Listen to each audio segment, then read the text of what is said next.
Hello, my name is Mohammad Amin Moher, and this is my Lab 2C electrical commissioning exercise. So when I click on the start button, the lights on input module turns on, and the value is changed.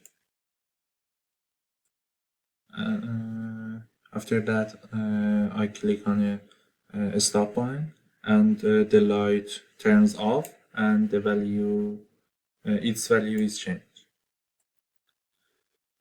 When I click here, the horizontal cylinder is extend, and when I click here, the horizontal cylinder is retract.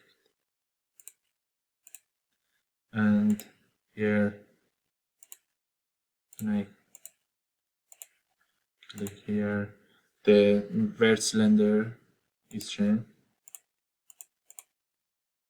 and the gripper cylinder, when I click here, extend, and when I click here, retract.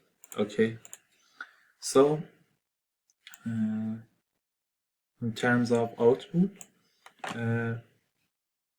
when I change these value, for example,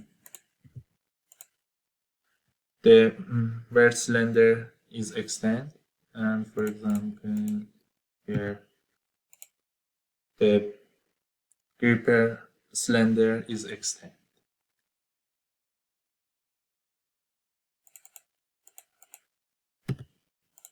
And the gripper cylinder is retract. Thank you so much.